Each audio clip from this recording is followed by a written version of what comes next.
আসসালামু আলাইকুম রহমতুল্লাহ। সুপ্রিয় আলোর প্রতীকের দর্শক মণ্ডলী, আশা করি মহান রব্বুল আলামিনের অশেষ মেহেরবানি ও দয়ায় আপনারা সবাই ভালো আছেন। প্রিয় দর্শক, আজকে আলোচনা করব যে তিনটি অভ্যাসে আল্লাহর রহমত পাওয়া যায়। কিছু অভ্যাস এমন আছে যেগুলো মানুষকে আল্লাহর রহমত পেতে সাহায্য করে।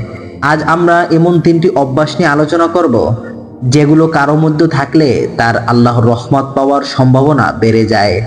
জাবির রাদিয়াল্লাহু তাআলা বলেন, রাসূলুল্লাহ সাল্লাল্লাহু আলাইহি ওয়াসাল্লাম বলেছেন, যার মধ্যে তিনটি গুণ রয়েছে আল্লাহ তাআলা তার উপর তার রহমতের ডানা প্রসারিত করবেন এবং তাকে জান্নাতে প্রবেশ করাবেন। দুর্বলদের সঙ্গে ভদ্র ব্যবহার, পিতামাতার সঙ্গে মমতা জড়ানো, কোমল ব্যবহার এবং দাস-দাসীর প্রতি অনুগ্রহপূর্ণ ও সৌজন্যমূলক আচরণ।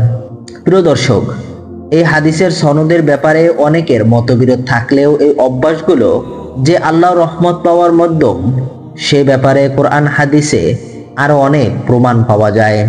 প্রিয় দর্শক, সেগুলো থেকে কিছু সংখ্যক প্রমাণ আজকে তুলে ধরব। দুর্বলদের সঙ্গে সদাচরণ। দুর্বল শব্দটি অনেক ব্যাপক। এতে সেবক, অসুস্থ, বৃদ্ধ, বিপদগ্রস্ত, নারী, ইতিম, মিসকিন সব অন্তর্ভুক্ত হয়ে যায়। তাদের জন্য শরীয়তের বিধানেও কিছুটা শিথিলতা আনা হয়েছে। যেমন নবীজি সাল্লাল্লাহু আলাইহি ওয়াসাল্লাম বলেছেন, বৃদ্ধ, অল্পবয়স্ক, দুর্বল ও নারীদের জিহাদ হলো হজ ও উমরাহ। সহিহ নাসাই শরীফ। প্রিয় দর্শক, এমনকি দুর্বলদের যাতে কষ্ট না হয় সেজন্য নবীজি সাল্লাল্লাহু আলাইহি ওয়াসাল্লাম ও ওমর রাদিয়াল্লাহুকে ভিড়ের সময় হজরে আসওয়াদে চুমু খেতে নিষেধ করেছেন, বরং দূর থেকে ইশারা করে চুমু খেতে বলেছেন। নামাজে কিরাত পড়ার ক্ষেত্রেও দুর্বলদের বিবেচনা করার তাগিদ দিয়েছেন। সহিহ বুখারী শরীফের হাদিস। নবীজি সাল্লাল্লাহু আলাইহি ওয়াসাল্লাম আরো বলেছেন, যে ব্যক্তি আমাদের ছোটদের স্নেহ করে না এবং আমাদের বড়দের সম্মান করে না, সে আমার অন্তর্ভুক্ত নয়। আবু দাউদ শরীফের হাদিস।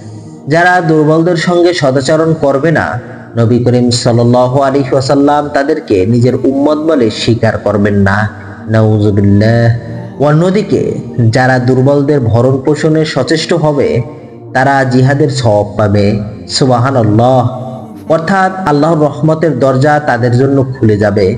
রাসূলুল্লাহ সাল্লাল্লাহু আলাইহি ওয়াসাল্লাম বলেছেন, যে লোক বিধবা ও মিসকিনদের ভরণ পোষণের ব্যাপারে চেষ্টা করে, সে আল্লাহর পথে জিহাদকারীদের মতো, অথবা সে ওই ব্যক্তির মতো যে দিনে সিয়াম পালন করে এবং রাতে ইবাদতে দণ্ডায়মান থাকে। সহিহ বুখারী শরীফের হাদিস। মা বাবার সঙ্গে সদাচরণ। পবিত্র কোরআনের সূরা বনী ইসরাইলের মহান আল্লাহ তাআলা বান্দাদের শিরক পরিত্যাগের পাশাপাশি মা বাবার সঙ্গে সদাচরণের নির্দেশ দিয়েছেন। সূরা লুকমানে সন্তানের জন্য মায়ের নির্ধারণ কষ্টের বর্ণনা দিয়েছেন। এমন অসংখ্য আয়াতে তিনি মা বাবার সঙ্গে সদাচরণ করার প্রতি বিশেষ গুরুত্ব দিয়েছেন। নবী করিম সাল্লাল্লাহু আলাইহি ওয়াসাল্লাম ও সাহাবায়ে কিরামকে মা বাবার সঙ্গে সদাচরণ করার তাগিদ দিয়েছেন। হাদিসে এসেছে, কোনো এক ব্যক্তি রাসূলুল্লাহ সাল্লাল্লাহু আলাইহি ওয়াসাল্লামকে প্রশ্ন করলো, আল্লাহর কাছে সর্বাধিক প্রিয় কাজ কোনটি? তিনি বললেন, সময় হলে নামাজ পড়া। সে আবার প্রশ্ন করলো, এরপর কোন কাজটি সর্বাধিক প্রিয়? তিনি বললেন, মা বাবার সঙ্গে সদ্ব্যবহার করা। সহিহ মুসলিম শরীফের হাদিস। প্রিয় দর্শক, দাস দাসীর সঙ্গে সদাচরণ করা। দাস দাসীরাও মহান আল্লাহর বান্দা। তাদের সঙ্গে খারাপ আচরণ করা আল্লাহ পছন্দ করেন না। পবিত্র কোরআনে আল্লাহ তাআলা ইরশাদ করেছেন, তোমরা আল্লাহর ইবাদত করো, কোনো কিছুকে তার সঙ্গে শরীক করো না, এবং পিতামাতা, আত্মীয় স্বজন, এতিম, অভাবগ্রস্ত, এর নিকট প্রতিবেশী, দূর প্রতিবেশী, সঙ্গী সাথী, মুসাফির ও তোমাদের দাস দাসীর সঙ্গে ভালো ব্যবহার করো। নিশ্চয়ই আল্লাহ দাস্তিক অহংকারীকে পছন্দ করেন না। সূরা আন-নিসা আয়াত নাম্বার 36।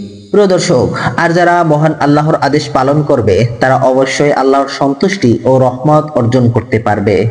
মহান আল্লাহ সবাইকে মহান আল্লাহর রহমত প্রাপ্ত হওয়ার তৌফিক দান করুন। আমিন। প্রিয় দর্শক, ভিডিওটি ভালো লাগলে অবশ্যই একটি লাইক, একটি কমেন্ট করতে ভুলবেন না।